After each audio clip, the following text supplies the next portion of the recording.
Hi, everybody, and welcome back to Nick Talks. This episode's amazing guest is Lois Miller, who you may know from a recent, I wouldn't say controversy, but it was a clip that went viral online. But first of all, before we get into that, welcome Lois to the show. Thank you so much. Thanks for having me. I just hinted at what happened there. So you was on my friend's show, and Andre Walker. I've been on his show lots of times. We've gone for a drink together. I like him as a person. He's a very nice man. And I tend, well, don't ever tell him this, but I tend not to watch his show live because I'm usually in bed because this show's always late at night and I'm in bed by 10 most days. But the next day, there was a clip going round of you talking about abortion. And you said something that seemed to upset, trigger, confuse lots of people. And I believe you got a lot of abuse for that. Could you quickly tell us what was that about? Yeah, I was extremely surprised that this was the clip that triggered so much abuse because I actually just stated a fact that abortion providers tell everybody themselves that 1 in 3 women will have an abortion in their lifetime. That's something that BPAS have on their literature, and Mary Stopes International, two of the biggest abortion providers in the world, back this up. So does the Royal College of Obstetrics and Gynecologists. So it's a well-established fact, and it is shocking to a lot of people, including me, that 1 in 3 people, if you think of all the women that you know in your life, do you think that 1 in 3 have had an abortion? We all have friends and family who will have gone through this. And yet it was found to be very upsetting by a lot of people. I think they didn't quite believe it. They thought I was exaggerating to make out that we had a bigger problem that we had. But no, when it comes down to these basic facts, we have to come face to the face with the fact that abortion is not a rare situation in our country anymore. And it is something that many women are now feeling is their best option. And I think that is something to give us pause for concern. Let me just ask you about that stat there. 1 in 3 UK women have an abortion. Now, I used to work for the government and the police. I know what you can do with stats. I used to twist stats myself to make my reports look better than they really were. So when you say 1 in 3 UK women, do you mean we add up all the abortions in this country, divide it by how many women are in the country, and that works out at 1 in 3 women? Or are you actually saying out the whole female population of the UK, 1 in 3 of those individual women have an abortion? Well, the stat, as it's quoted and cited, is that 1 in 3 women among us has an abortion in their lifetime. It is very high. Some people challenged it by looking at the abortion rate per year and said, well, 1 in 3 women don't have an abortion per year. And of course, that's not true. I didn't say that. But if you add up, if up to the age of, say, 45, 46, 47, the span of a woman's reproductive lifetime, 1 in 3 of us in the UK will have an abortion in our lifetime. Yeah. Let me state this for you to comment on. So, I think abortion became legal in the UK in the year I was born, 1968, and there was approximately 25,000 abortions that year. Roll on 56 years, because that's how old I am now, 56. There's now roughly a quarter of a million abortions in this country every year. Now, what's happened in that time period? Well, we have more contraceptive, more ways of contraceptive. It's all completely free in this country, yet we've increased the abortion rate by a factor of 10. What's gone wrong there? Yeah, no, it's an incredible. Often people say, well, more contraception will undoubtedly reduce the abortion rate. But as you know, in the UK and other countries, it does show that contraception being more available actually increases the sex of a population. More people will have risky sex, more people will take risks, and then therefore end up pregnant and therefore potentially having an abortion if it's an unwanted pregnancy. So actually, the two are linked in a way that most people wouldn't expect. But I think also, abortion has been on a journey in terms of the messaging that we have around it. When it was introduced in the 1960s, as you mentioned, it came under this kind of rhetoric of safe, legal, and rare. This is supposed to be for the worst cases, the worst examples, only for when somebody is really not going to be able to cope. And it was sold to us on that, and that there would be very few per year. But now the rhetoric has changed. We're not told it's supposed to be safe, legal, and rare. anymore.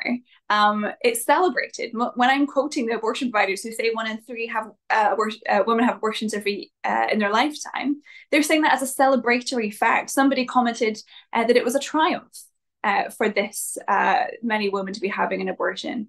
But most women don't feel themselves that it's a triumph that they had an abortion. We know from the BBC in 2022, from a survey that they did, that 15%, and I'm expecting that to be a conservative figure, but I'm quoting a source that would not be leading pro-life. 15% of women say when they have an abortion, they did so under pressure.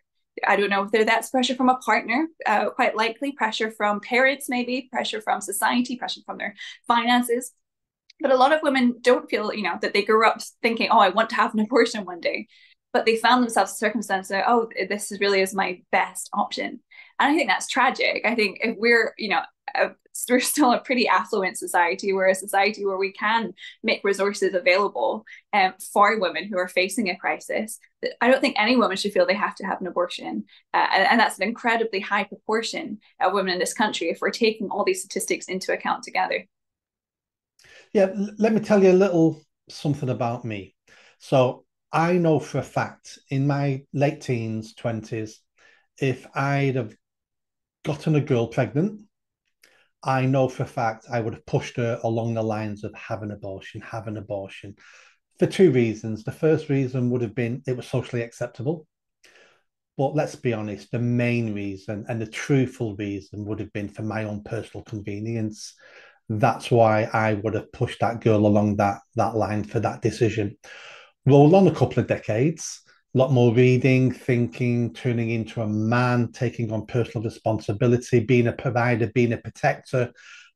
I look at abortion now and I see it as a national shame.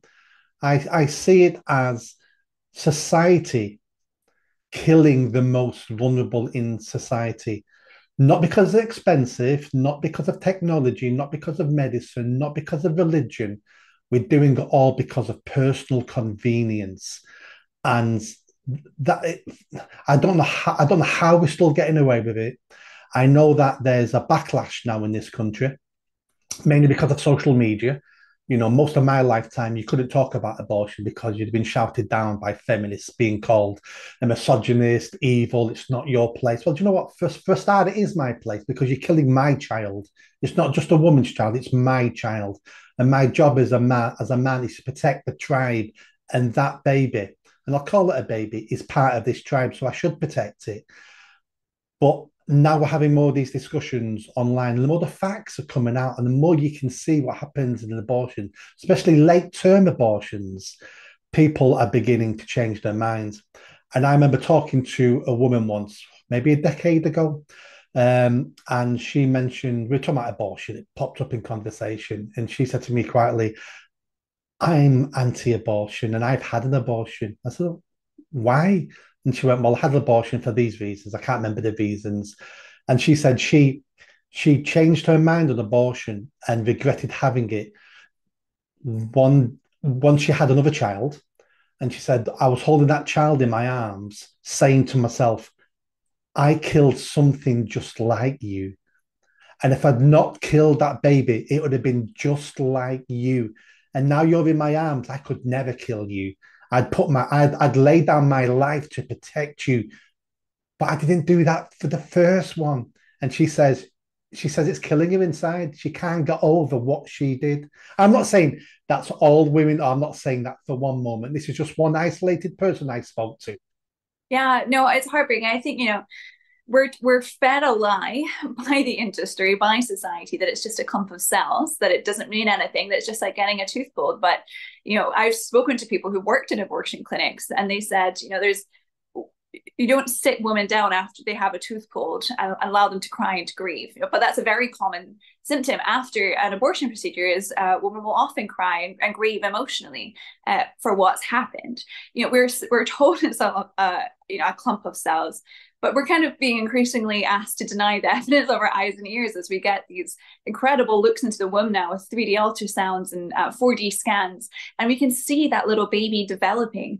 There's there's almost no way that you can argue anymore that life begins after the birth canal, because the only difference between a baby on its birthday, on its first day of life, and on the day before its birthday is geography. It's position between the inside of a mother's body or the outside. And some people would argue that, oh well, if a life is dependent on its mother, then it can't count as its own life. But I know, if you ever looked at a 6-month-old baby, do you think that they're not dependent on their mother? I know 15-year-olds and 40-year-olds who are still dependent on their mother. So we can't, there's every line that we try to draw to say that one life is worth protecting and another isn't just because it isn't born yet, is always so arbitrary. We're kind of told that we have to swallow this because if we challenge it, then it's, against against women's rights. But I don't accept that at all. I think that this conversation has too often been framed as woman versus child, as mother versus baby. And that's not right. It should be framed as, what can we do to support both lives? How can we support the mother and the child to flourish without having to sacrifice one? And I think if we start to frame it in that lighting, we can get much further as a society to actually supporting women and not just abandon them to an abortion clinic. Because as you mentioned, abortion is something that was brought in really for the benefit of men, to get rid of a problem, to say, your body, your choice, your issue, I'm out of here, you do what you want, you go to the clinic, I won't be able to support you. Whereas beforehand, before abortion was popular and common, it would have been more traditional or more likely that the man would have stepped up and got married and provided for the child and his family now. So abortion has really been to the detriment of women's rights. It's been to the detriment of women's well-being, and it's resulted in the loss of 250,000 babies every year now in the UK, which is an incredible amount of children. 250,000 lives last year were lost. It's something that we just can't brush under the carpet anymore. We have to address it head on. Yeah, I'd like just to go back to one point, that abortion really is for the benefit of men. I don't think it is. And when you speak to men, more men are anti-abortion than they are pro-abortion, because men have that trait inside. I think what happens in the 60s, it was feminism. It was this political ideology that told women, you need to be more like men. But unfortunately, you have this disability, and this disability is called your womb, and that's holding you back. If you can have control over your womb and you can reject that parasite that grows every now and again inside you, you can be more like a man, and you can be a leader of industry, and you can do what you want, and you can be a powerful woman, and you can lead the world. And this is one of the lies feminism have told women over and over and over again. And we wonder why over the last 60, 70 years, women report being more and more unhappy as every decade goes by. Men's happiness has stayed roughly the same. Women are becoming more and more unhappy because they're rejecting nature. They're rejecting their main, and don't mean this in a derogatory term, but a woman's main purpose on this earth is to have children and to raise children and to be a mother. It's the greatest gift any woman could be given. But they're rejecting it because society is telling them that is a second-class citizen. It's not a second-class citizen. It's semi-divine. To be able to create life and have life grow in you and to raise your children, that's semi-divine. Men are envious of women for that one particular thing they can do. Yeah, no, I fully agree. I think that feminism that arose in the sexual revolution in the 60s and 70s was saying to women, yeah, you have to, if you want to be on par with men, you have to be like men, you have to work like men, like be able to sleep around like men and not have to have consequences like men.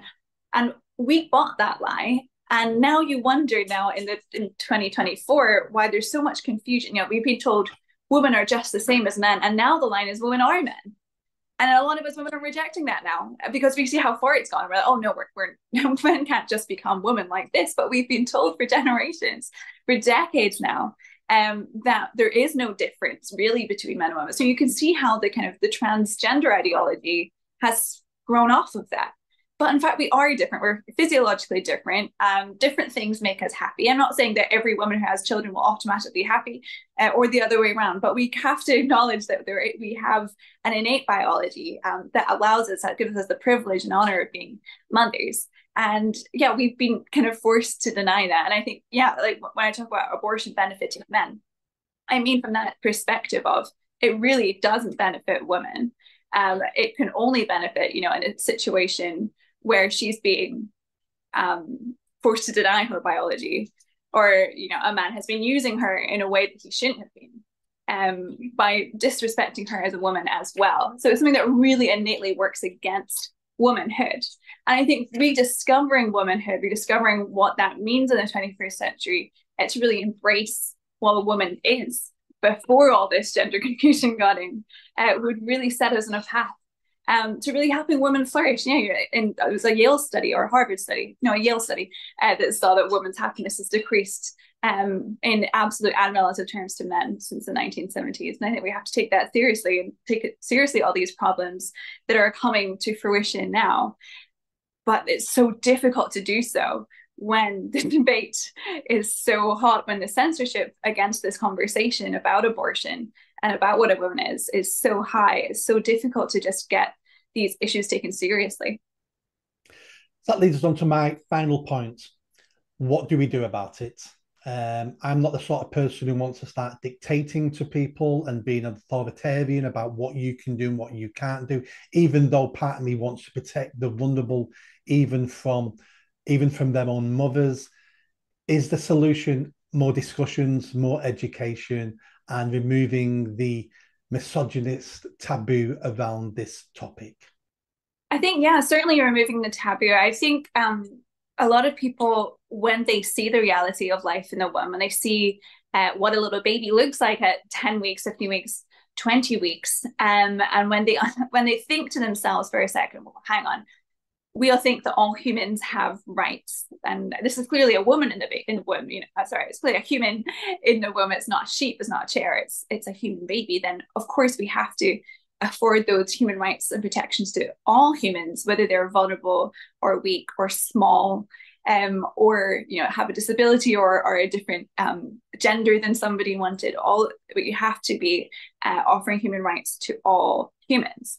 I think once you realize that logic, a lot of people's minds do change. Very few people in the UK are actually pro-choice up to birth. I think it was less 1% of women in a 2017 poll said they actually support abortion up to birth. And that's not, a lot of people don't support no abortion at all either. But we do know that there's a lot of people in that middle ground who aren't actually quite sure. And the UK's abortion rate, abortion limit is now 24 weeks. And the majority of women, 70%, think that's too high. So there is actually a path here to finding something that's better. We know that there's support to be lowering that limit down from 24 to something towards, something at least a little bit more humane. And if we can have these conversations out loud and talk to people, I think we would, generate a lot of support for such a movement.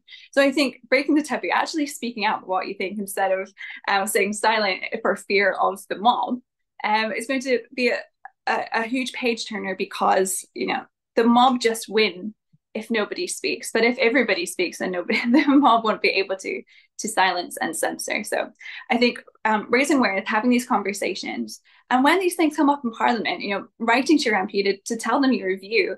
It was only about 6 months ago that they were considering in Parliament whether to decriminalise abortion all the way up to birth.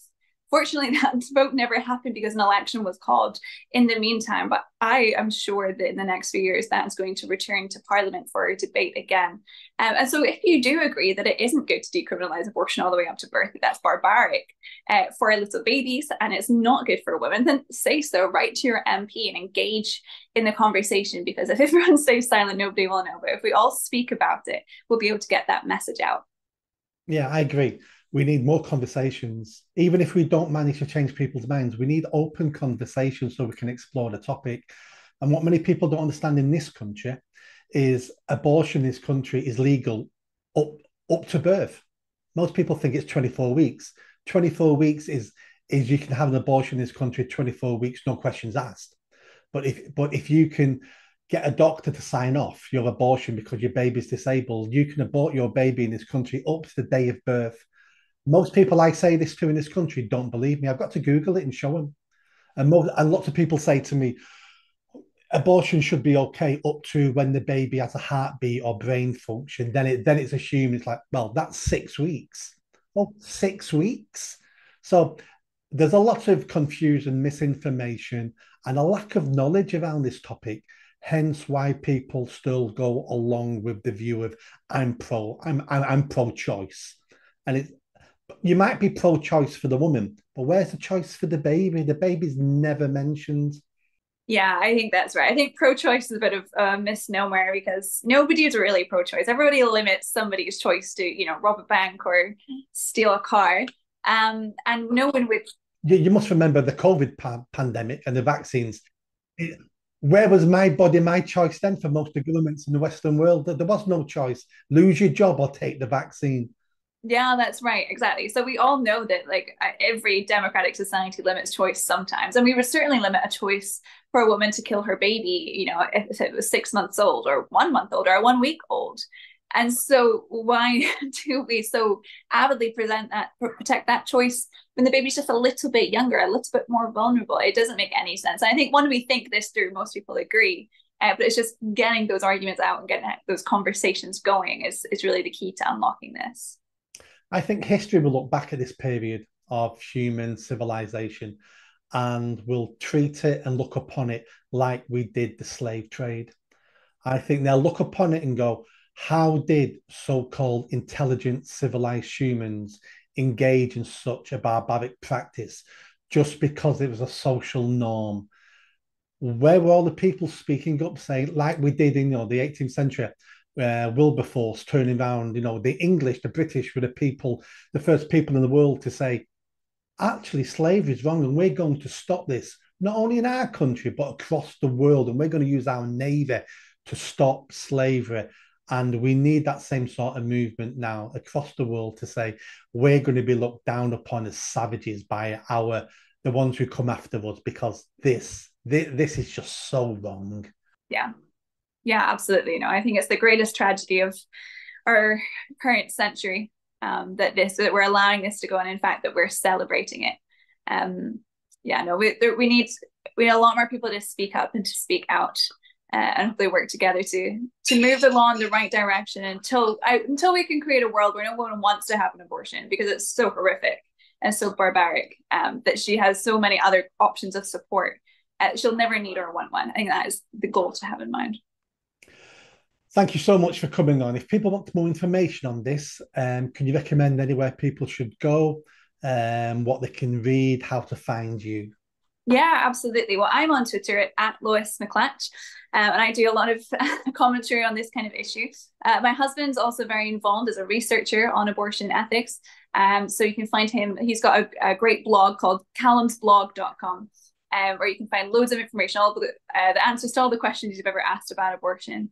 And you can find, I'm part of an advocacy group who advocates for the pro-life issue, for protecting the most vulnerable citizens and their mothers. And we're at adf.uk. So you can find out more about the action side by visiting there. Excellent. And I'll put most of those links in the bio to this video so people can just look in the description, click it, and find everything they need. Thank you much for coming on the podcast, and thank you for having the type of conversation that people aren't having, but we need this. Even if you disagree with us, we still should be having these conversations, because unless you discuss it, how are you ever going to get to the truth? That's right. Thanks so much. Thank you.